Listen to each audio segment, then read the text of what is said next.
Hi, everybody, and welcome to today's edition of the Spectral Geometry in the Clouds seminar. So today we have the pleasure of having Sara Farinelli from the Lagrange Mathematics and Computation Research Center, who will talk to us about Pleyel's nodal domain theorem in spaces with synthetic Ricci curvature lower bound. If you have questions during the talk, as usual, just unmute yourself to ask them or ask them in the chat and we will relay them. Sara, the floor is yours. You are still muted though. I'm sorry. So first of all, thank you for the invitation. Today, I will talk about Pleyel nodal domain theorem in spaces with synthetic Ricci curvature lower bounds.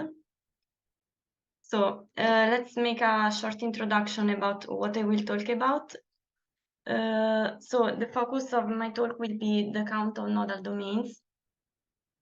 In particular, given a smooth closed Riemannian manifold, we focus on Laplacian eigenfunction. So we know that we have the Laplacian operator, and an eigenfunction of the Laplacian is a function u, which satisfies the equation minus Laplacian of u equal to lambda u.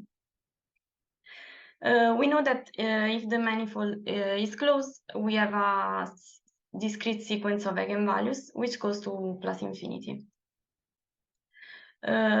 Just to recall some names, with nodal domains, we will mean the connected components of the set where the eigenfunction is different from 0.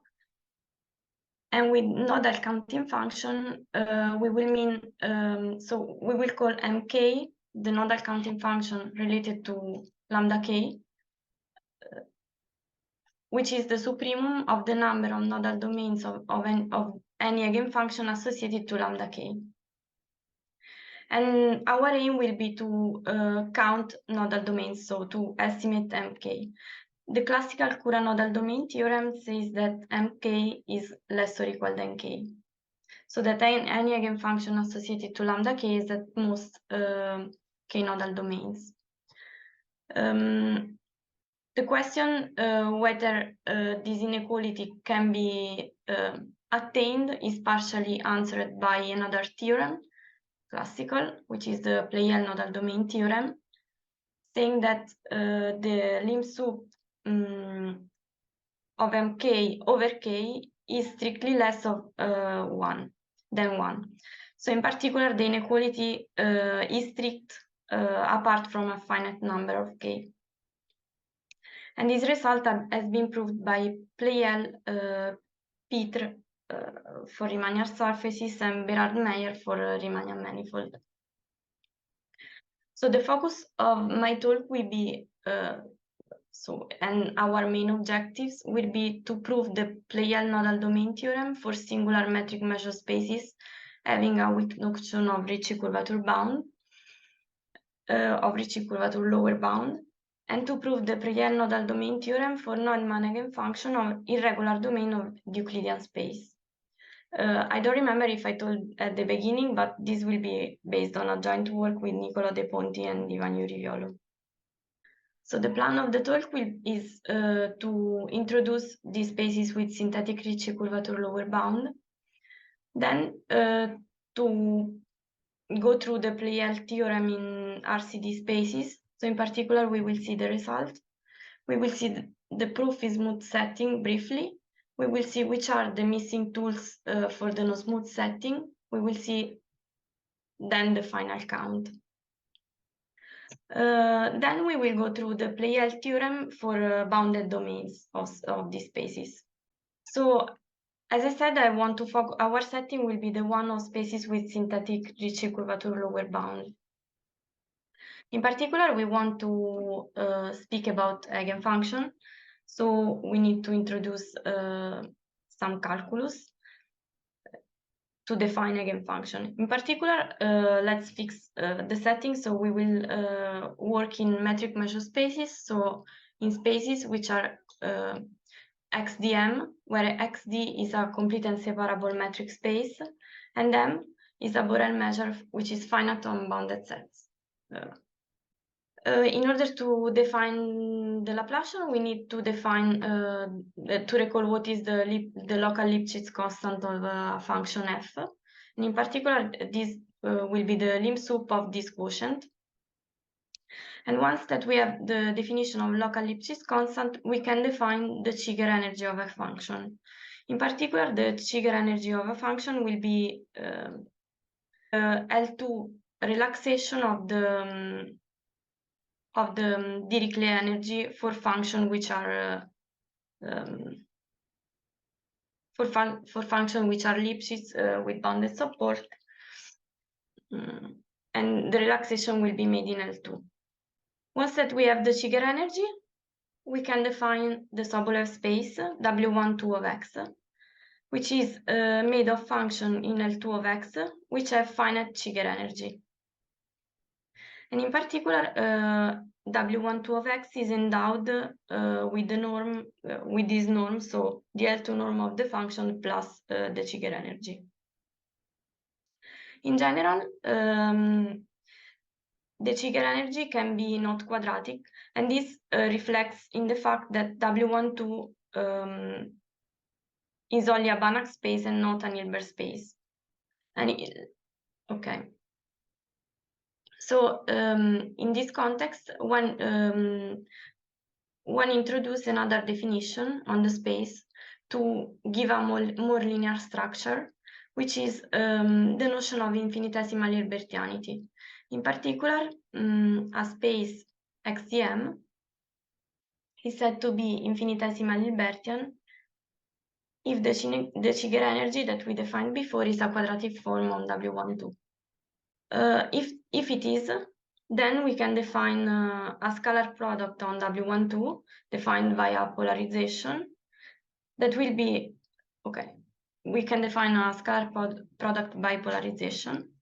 And so we have that W12 is an Hilbert space. Once that we have this structure, we can give a definition of Laplacian. So we take a function in W12, and we define the Laplacian of this function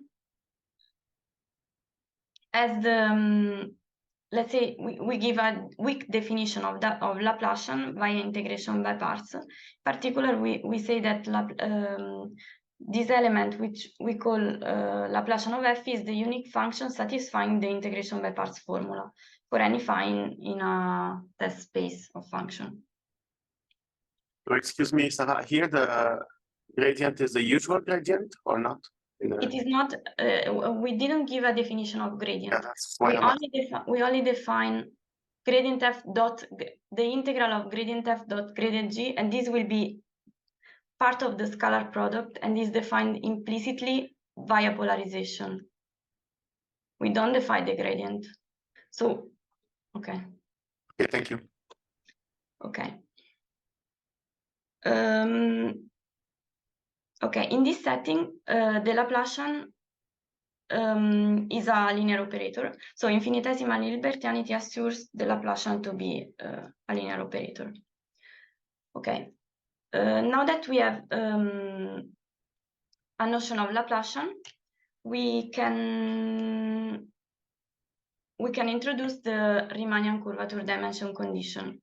In particular, the Riemannian curvature dimension condition is introduced as a synthetic notion of... Sarah, there is a question in the chat from Samuel Lin asking, could you give an example of some example of infinitesimally Hilbertian spaces? Well, a Riemannian manifold is an infinite, Rn with the standard norm is an infinitesimal Hilbertian space. A Riemannian manifold is an infinitesimal Hilbertian space. Rn with a norm which is not given by a scalar product is not an infinitesimal Hilbertian space. So let's say Finslerian structures are not infinitesimal Hilbertian spaces, I think. Okay, so now we can introduce, I already said this. So what is the Riemannian curvature? Can I ask a question also? It's A bounded open set in Rn one of the spaces you consider?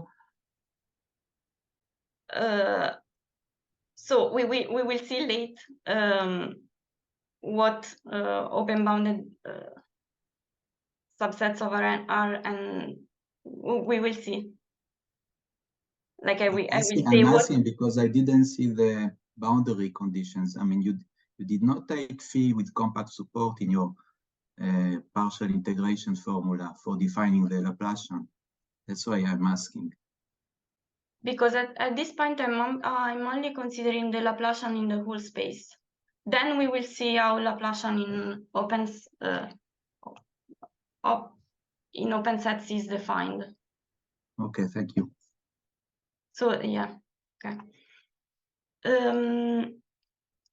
Okay, so the Riemannian curvature dimension condition is introduced as a weak notion of having Ricci curvature bounded below by K and dimension bounded above by N. In particular, so I will give this definition. We say that an infinitesimal Hilbertian space satisfies the RCD-Kn condition if it satisfies the weak Bochner inequality for any function in W12. So I will not go into details, but what I want to say is that this actually was not the original definition. And the first definition was given via optimal transport and via convexity condition on 2 Wasserstein geodesics. But okay. But we will not be useful for us. Let's make some examples of spaces which satisfy the RCD-Kn condition. So what of course, we say that an RCD space satisfies the RCD-Kn condition is if the Bochner inequality is satisfied with parameters K and N. So let's see some examples of RCD-Kn spaces. As I said, it's introduced as a weak notion of having Ricci curvature bounded below by K and dimension bounded above by N, and so is compatible with the smooth case. In particular, Riemannian manifold with dimension less or equal than N and Ricci curvature bounded below by K are RCD-Kn spaces. Measure Gromov-Hausdorff limits of sequence of manifolds which have Ricci curvature bounded below by K and dimension bounded above by N are RCD-Kn spaces, and actually this fact is a bit what motivates the definition and precedes the definition of RCD-Kn condition. Weighted Riemannian manifold and Alexandrov spaces are RCD-Kn spaces. Convex bodies in Rn are RCD-Kn spaces. So in order to be an open subset, in order to be RCD, needs to be convex. Boundary of an open subset of Rn in order to be RCD needs to be convex. Boundary of convex bodies in Rn are RCD-Kn spaces. And we will only consider RCD-Kn spaces. We satisfy the RCD-Kn condition with the measure being the n-dimensional Hausdorff measure. And this class of spaces is called non-collapsed. Okay, now we can define what are eigenfunctions of the Laplacian in this setting. In particular, we say that we take an RCD-Kn metric measure space compact.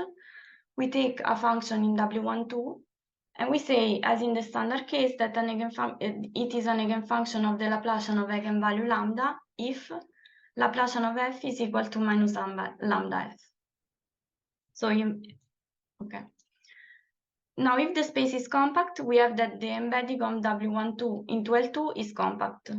And this in particular will give us that the Laplacian has a discrete spectrum. So we have a sequence of eigenvalues which goes to plus infinity. And that eigenfunction satisfies us in the classical case that they are an orthogonal basis of L2. Over 2. Okay. What about we are talking about nodal domains and nodal domains. So we need something about regularity, and in particular, one can prove that eigenfunctions are Lipschitz, and in particular, the nodal set and nodal domains are well defined because they are continuous. Okay. Now, what about the Courant-Nodal domain theorem in this setting? The Courant-Nodal domain theorem is not known because it is not known. As we know, so because one main ingredient of the proof of the classical proof is missing. In particular, we know that the standard proof of the Courant theorem, which is quite the standard proof of Courant nodal domain theorem requires the variational characterization of eigenfunction that we can recover in this setting, and the unique continuation property. The unique for eigenfunction, the unique continuation property in this setting is an open problem. In particular, with unique continuation, we mean that if f vanishes in a ball, then or in an open set, then f is equal to 0. And at this point in RCD-KN spaces, it is known that the unique continuation property for eigenfunction holds for harmonic function and eigenfunction in RCD-K2 spaces, but in its strong form fails for harmonic function and eigenfunction in general RCD-KN spaces, and there are counterexamples. The fact that is so for the Courant-Nodal domain theorem, we only need weak unique continuation. So in particular, that is this one. So I called unique continuation. So the fact that it fails in its strong form is not saying that we cannot hope for Courant-Nodal domain theorem, but there is no at this point. And with strong unique continuation, I mean that if f vanishes at infinite order at some point, then f is equal to 0.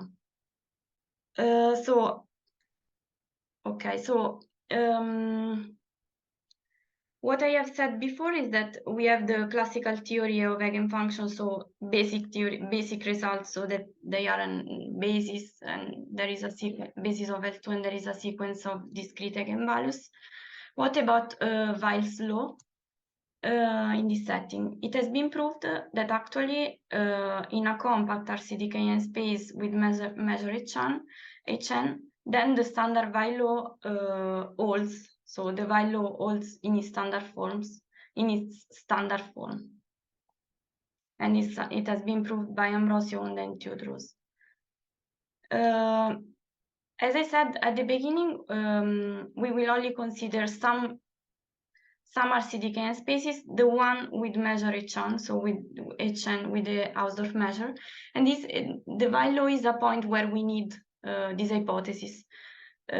Indeed, there are results showing that in RCD-KN spaces with a general measure, there are strange behaviors of the sequence lambda k. So there are examples of this behavior. Lambda k times log lambda k goes like k for k going to plus infinity. Okay, so now we are ready to go through the Pleyel theorem in RCD spaces. And in particular, our main result is the following. So given a compact RCD-KN space, we define the nodal counting function, and we have that the lim sup, so that the Pleyel theorem holds in its standard form, with the constant gamma n, which is the same constant as in the classical case. What is nice about this result is also that we don't know Courant-Nodal domain theorem. So in some sense, Pleyel theorem has a corollary, a weak Courant-Nodal domain theorem, saying that mk is strictly less than k for k large enough. So Courant-Nodal domain theorem holds for K large enough. As I said, the constant gamma n is the same as in the classical case.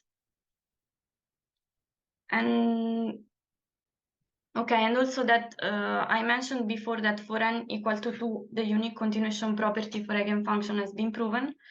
So in particular, we can recover the standard proof of Courant-Nodal domain theorem, and Courant-Nodal domain theorem holds. Okay, now in order to see which were our difficulties to prove the theorem, I would like to recall something about the main step of the proof in the classical case. So I will here speak about Dirichlet eigenfunction, but I will speak about Dirichlet eigenfunction. So we have an open and bounded domain over n. We have lambda k, the sequence of Dirichlet eigenvalues, and we have the eigenvalue. So the eigenfunction problem. So u eigenfunction satisfying the equation Laplacian of u equal to lambda k u. And then we have the sequence of nodal domain associated to u. Now let's see how the proof works. The main ingredient being the while law. So the standard while law saying that lambda k to the power n over 2 over k is asymptotic to this quotient. And then the main ingredient is the Faber-Krahn inequality. In particular, the Faber-Krahn inequality compares, says that the first Dirichlet eigenvalue of a nodal domain is greater or equal of the first Dirichlet eigenvalue of a ball, of a ball, and where this ball is taken in a way such that its measure is the same as the measure of the nodal set of the nodal domain. And then we know that lambda 1 of the ball, we know the explicit value of lambda 1 of the ball. Now these two ingredients, so apart from these two ingredients, we also need the fact that lambda k of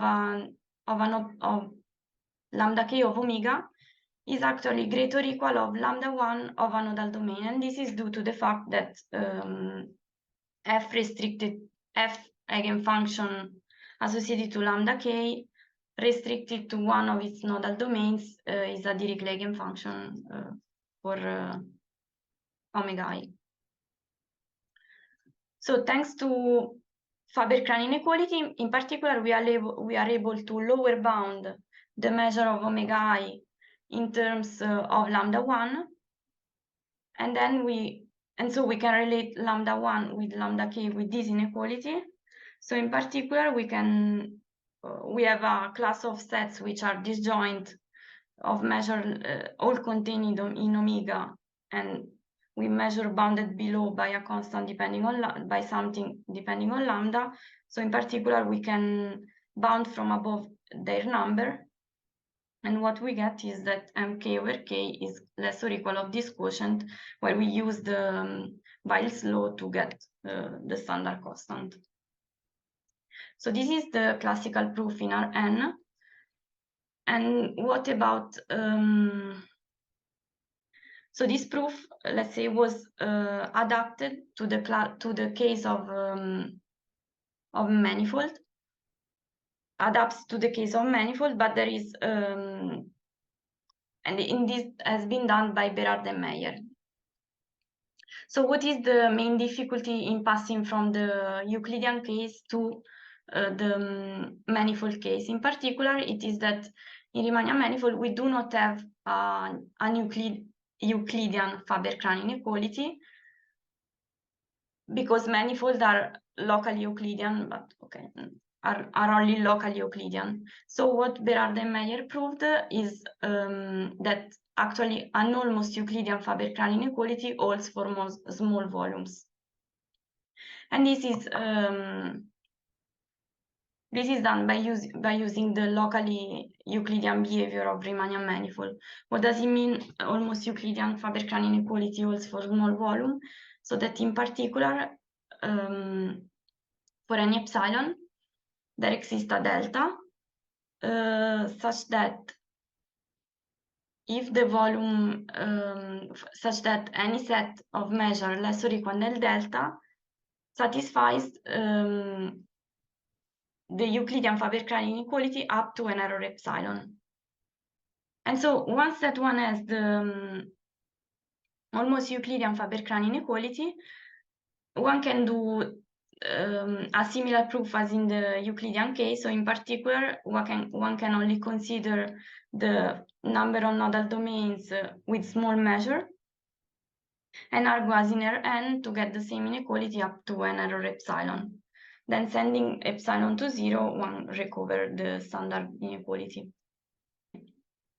Now, the almost Euclidean Faber-Craig inequality. So in the Euclidean case, the Faber-Craig inequality follows from the Euclidean isoperimetric inequality. What about Riemannian manifold? In Riemannian manifold, what Berardi-Meyer proved is that the almost Euclidean Faber-Craig inequality follows from an almost Euclidean isoperimetric inequality. So in particular, they proved that for any epsilon, there exists a delta, such that any set of measures smaller than delta satisfies the isoperimetric inequality up to an error epsilon. So the Euclidean isoperimetric inequality. And this is done via symmetrization method.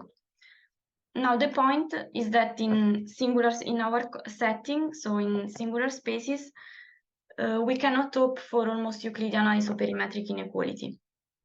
And in particular, this is due to the fact that we can have singularities. So in which sense? So in our spaces, we allow our spaces to have conical singularities, and around these conical singularities, we cannot hope. We can see that an Euclidean isoperimetric inequality cannot hold. So let's see one example. We consider a cone, so a two-dimensional surface in R3, this one, with vertex in P. And we take a ball centered in P, that is this one. And with the red set, we mean the boundary, so the length of this boundary will be the perimeter. So how can we see that the isoperimetric inequality does not hold? In particular, we can unroll the cone and flatten it.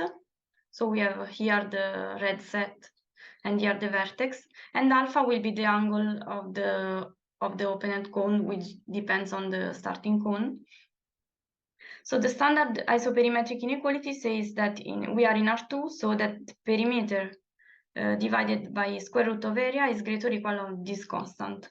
Now, if we compute here the perimeter is R times alpha, we can compute the area of this ball, and what we get is square root of alpha. So in particular, the inequality, there is no hope for an almost inequality to hold for small alpha, let's say. And this is what the main difficulty to tackle, let's say. So we have said that there are singularities around which we can, the Euclidean isoperimetric inequality can fail. These singularities are described by the Bishop-Gromov density. In particular, we take an RCD-KN space, and we define the classical Bishop-Gromov density at a point x as the limit of for R going to 0 of the measure of a ball or radius R over the measure of a ball in Rn. Okay, now the points, let's say I said that this Bishop-Gromov density describe the points around which we cannot hope for we can opt for an almost Euclidean isoperimetric inequality. Let's see why. It has been proved by Viola and Nobili and Cavalletti and Mondino that in an RCD-KN space for any x, and epsilon, there exists a radius, depending on x and epsilon, such that for any set contained in a small ball centered at x, so for any set around x, it holds the isoperimetric inequality with this constant, where in this constant we see that the Bishop-Gromov density appears. So in particular, if the Bishop-Gromov density is 1 at this point, we see that we have an almost Euclidean isoperimetric inequality. And in Riemannian manifold, the Bishop-Gromov density is always is constantly equal to 1. In general, it has been proved that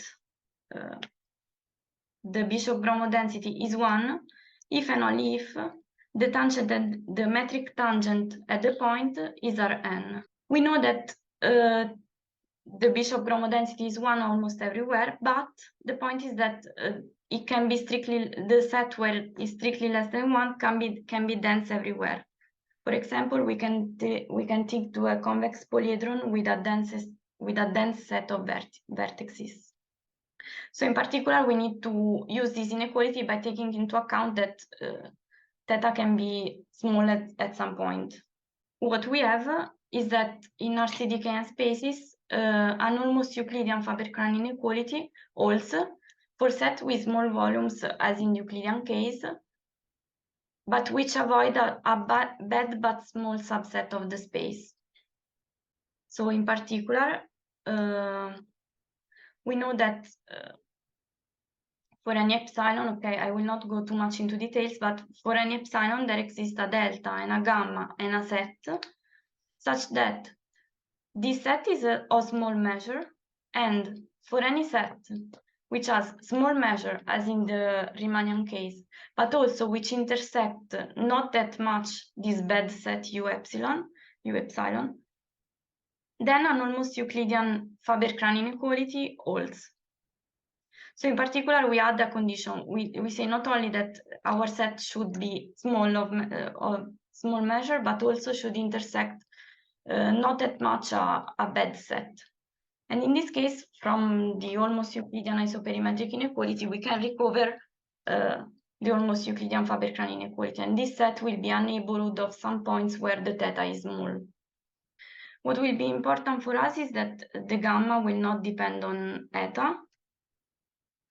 And let's see some example of this bad set. As I said, is a neighborhood of points where the theta is not 1. So in a Riemannian manifold, we said that it is empty. For a convex body, we know that we can take a neighborhood of the boundary. And if we take a boundary of a convex polyhedron in R3, then we can take as U epsilon eta a neighborhood of the vertices of the convex polyhedron.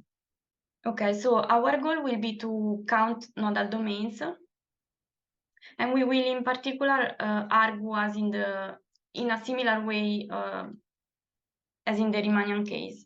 So we fix epsilon and eta, and the previous theorem gives us that there exists delta, gamma, the bad set of small measure. And thanks to this delta, gamma, and this bad set, we define 3 types of domains. The good domains, that will be the one with small measure and with which intersect not that much this bad set. And actually that they are the sets for which we said that we have a local almost Euclidean Faber-Krahn inequality. Then there will be the second class that we also have in the Riemannian case, that is the class of large domains. So their cardinality will be uniformly bounded independently of K. And then there will be the set of bad domains. Bad domains are the ones which do not satisfy this condition.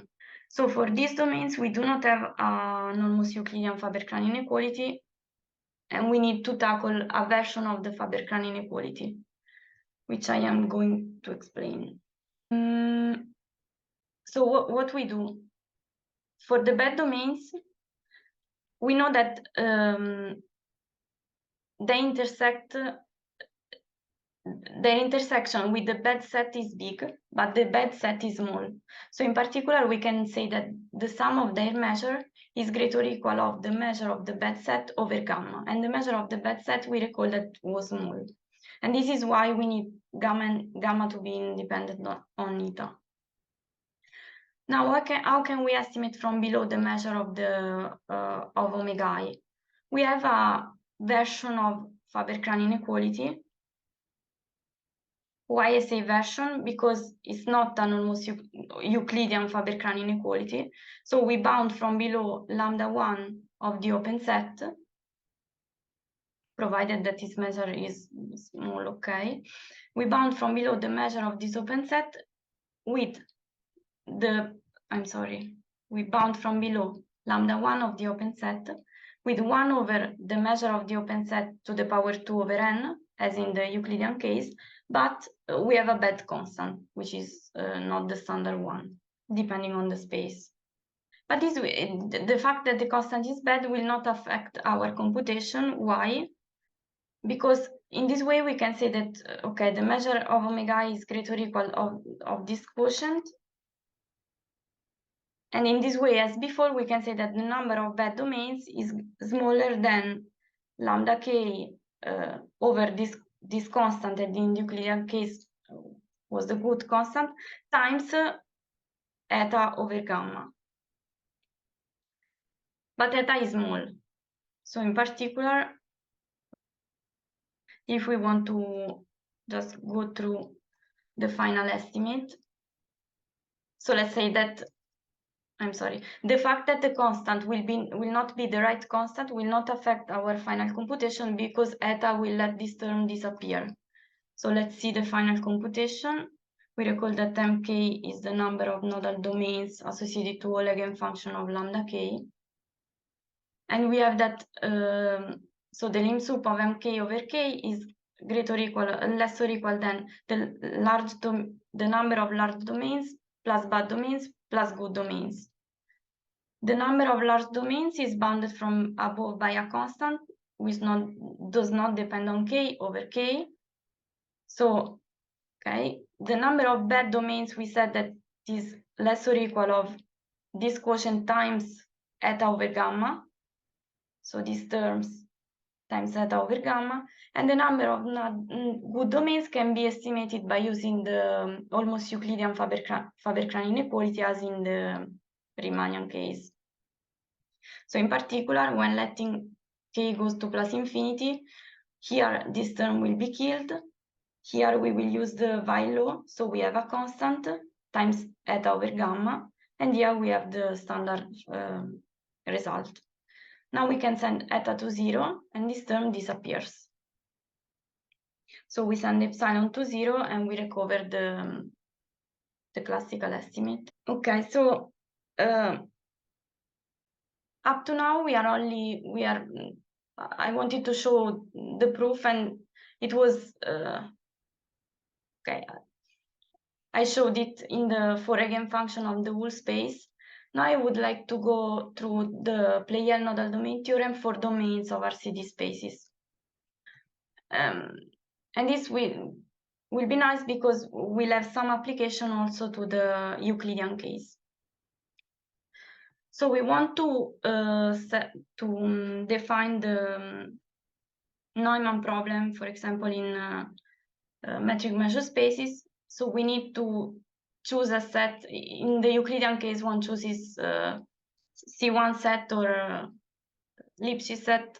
In this case, it's not clear even how to define a Lipschitz set. So we need to choose a class of set for which we define our problem. The class of set that we are going to consider is the one of uniform domains. In particular, we say that omega bounded is a uniform domain if there exists a constant for which for any 2 points we have a curve inside the domain connecting the 2 points, which is not too long, but also this curve is in some sense well contained inside the set, in the sense that there exists a cigar around the curve and contained in the set. And these sets are introduced and studied mainly for the theory of Sobolev extension.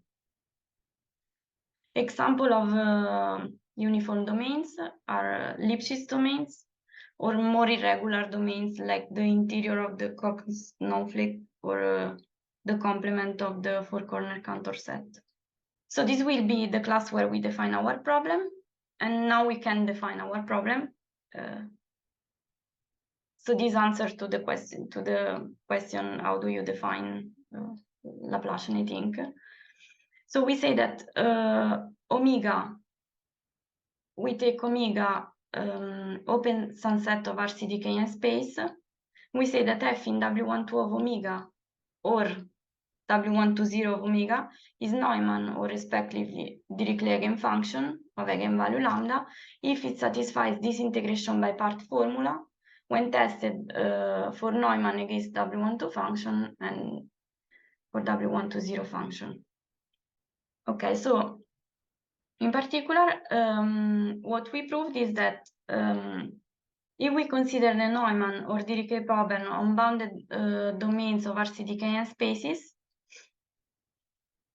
then the Pleyel nodal domain theorem holds with the same constant over n, in particular for nodal domains on uniform domains, for Neumann eigenfunction on uniform domains, and for Dirichlet eigenfunction on bounded domains. So we do not need any condition as in the standard case. Okay, how this result can be relates to the classical case over n. So Rn is an RCD-KN space. So in particular, we can consider the Neumann eigenvalue problem in an open domain. And the existing result, so our theorem applies, let's say. And which are the existing results? So Pleyel theorem has been proved for piecewise analytic domains over R2 by Polterovich, for C11 domains over n by Lena, and for piecewise smooth domain over R2 by Beck and Canziani and Marzuola very recently. And actually, a consequence of our theorem is that the Pleyel nodal domain theorem holds for eigenfunction, for Neumann eigenfunction, on Lipschitz bounded domain over n. So in some sense, we extend the previous result, allowing more irregular domains like Lipschitz domain or even more irregular. So we allow uniform domain to have a Pleyel nodal domain theorem. And what is nice is that we use tools from the theory of metric measure spaces, even if the result is in Rn. Let's see why.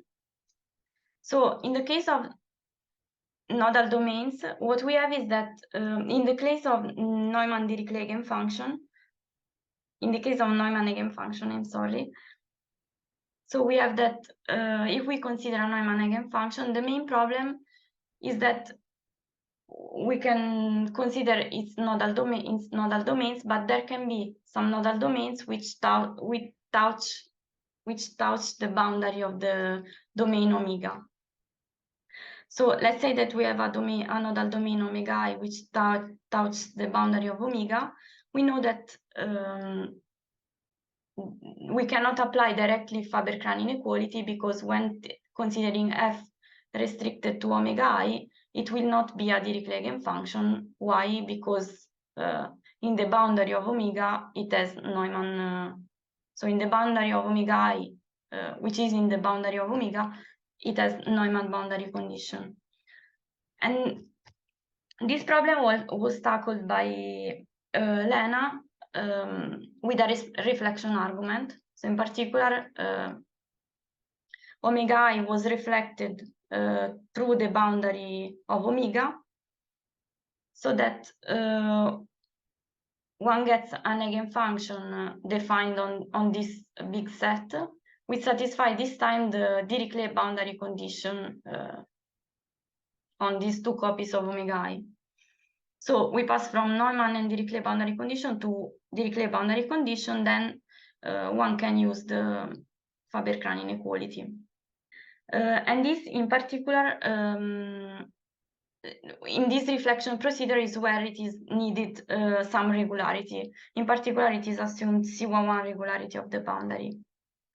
Now, what we do, an idea of what we do is the following. So we consider a Neumann eigenfunction, and what we do is we consider only the boundary of the domain, the nodal domain, which is inside omega, forgetting what is on the boundary of omega.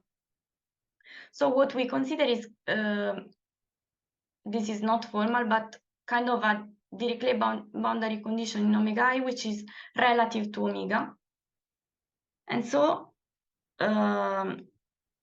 so we take an eigenfunction and we say that if we restrict this eigenfunction to one of its nodal domain, even if they touch the boundary, then it will have relative Dirichlet boundary condition.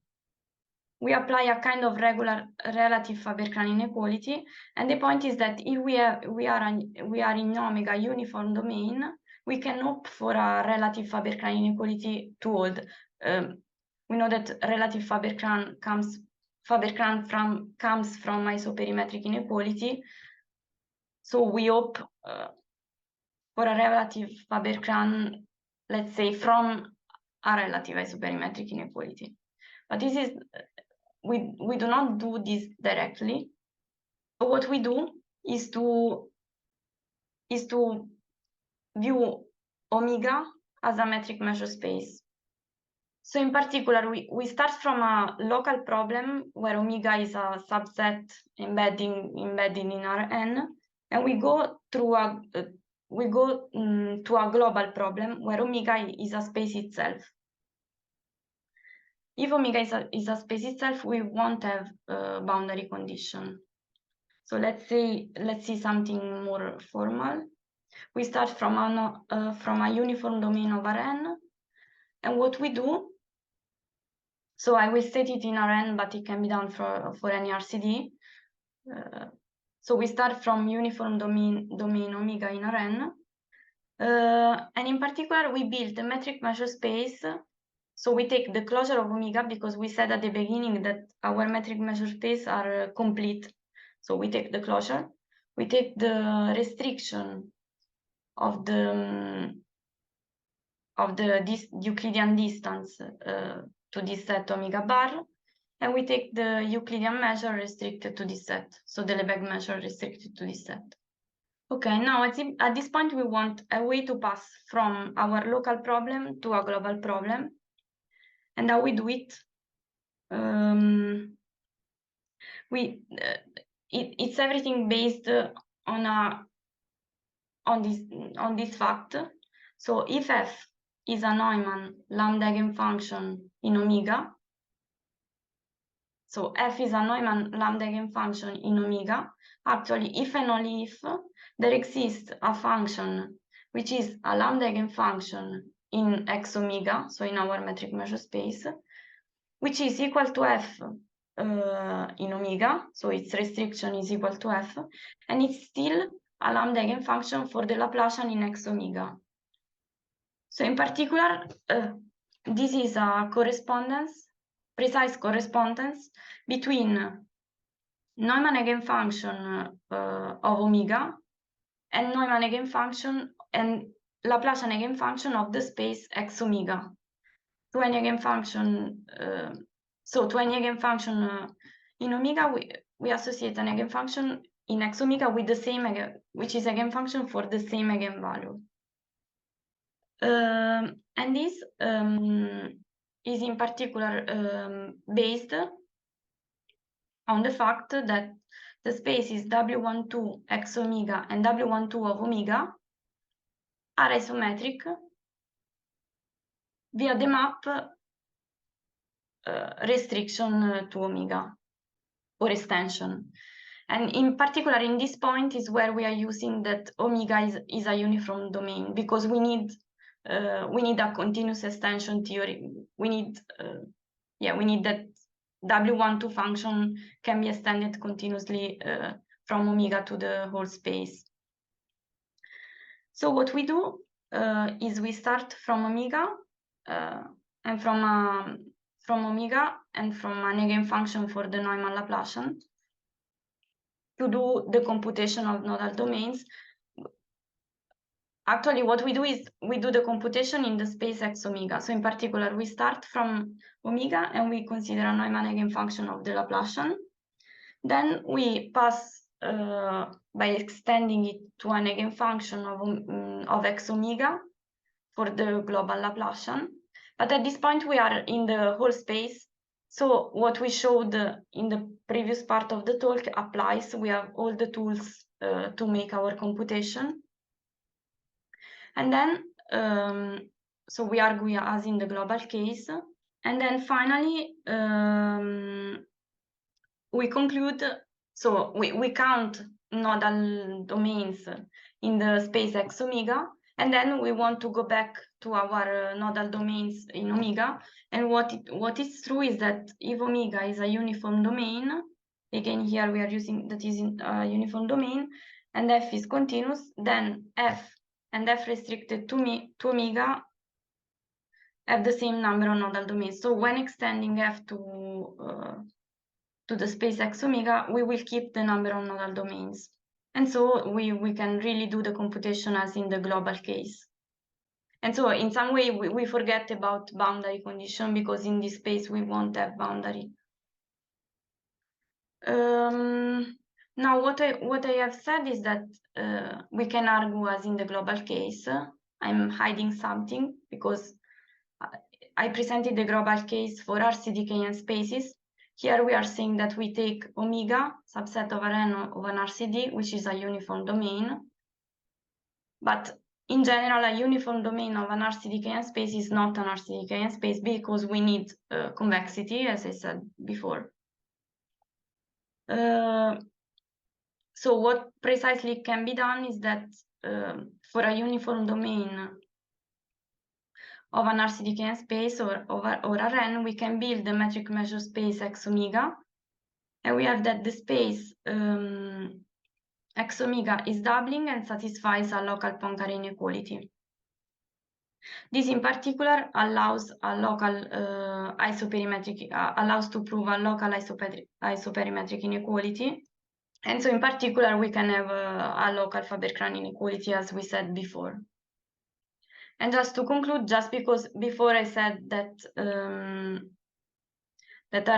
we are using kind of a relative Faber-Krahn inequality, this is the relative Faber-Krahn inequality which can be proved. Okay, so this concludes what I wanted to say. Thank you. Okay, thank you, Sarah, for your talk. So if there is any question or comment, you can either write it in the chat or unmute yourself. Yes, Sarah, can I ask, please? Yeah, sure. Go ahead. Then. So Sarah, so does this space X omega which you describe, is it you noted it by omega bar? Is it really the closure of omega? Or? Yeah. If omega is if omega is a uniform domain over N, we want a completed separable metric measure space. So we just need to take the boundary to close it. Okay, so suppose you take a smooth domain, okay, C infinity even so is it? I mean, so can you describe the proof in more elementary terms without entering into the technicalities of RCD spaces? And is there a way to do it? Or, I mean, suppose you are in the simplest case, I don't know, you just want to prove a Neumann and nodal domain theorem for a smooth case. Mm-hmm. So if we are in the smooth case, does the proof simplify in this case, or just you really need the full machinery of these metric measure spaces? Okay. So we take the closure, right? Yes. Yeah. So we need to classify 3 types. Maybe I can ask it differently. Lena proved it in this case, right? So is your proof different from Lena's in some, when you reduce your proof to the smooth case, is it different than Lena's argument, or is it? Well, it's different because we do it implicitly and not directly by reflection. Oh, okay. So I think So the way you show that the boundary domain doesn't count to the limit in the Pleyel theorem is by using kind of a version of Faber-Cran for boundary domain with a different constant, yes. while Lena does the reflection to get, so this is the difference here, so that you have two versions of Faber-Cran for the boundary domain. So we have, for us the domain near the boundary will be tackled by using this bad Faber-Cran inequality. Let's say that. So what we decompose our. So we need to count these. We divide in classes these nodal domains. So what we take is the bad domains. I don't know. We take a different subdivision of domains. So we take the domains, the big domains, the domains for which we have Faber-Cran, and the domains which touch the boundary for which we do not have Faber-Cran. And then we use the bad Faber-Cran. See, so you say it's a different grouping of the nodal domains, yes? And is it possible to describe it in less technical terms in this specific case? I mean, or you don't see it immediately? Can I see the definition of like the bad domain again? So it's Yes. all of the nodal domain that touches the bad set, or okay. I think that the difference is that in place of using Lena's reflection, we use the bad Faber-Cran. Yeah, I think here also the definition of bad domain it's a bit different from Lena's construction, because for so Lena, the boundary and bulk domain is by measuring the L2 norm of the eigenfunction rather than looking at the nodal domain. So here you're looking at the nodal domain and intersection of nodal domain, how much it touches the boundary somehow.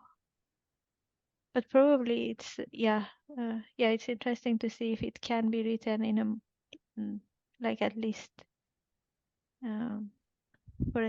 for Lipschitz domain of Rn without using the full machinery of RCD.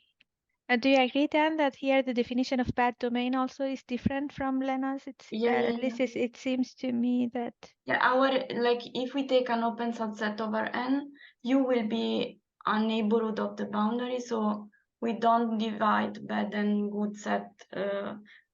You said that Lena uses L2 norm.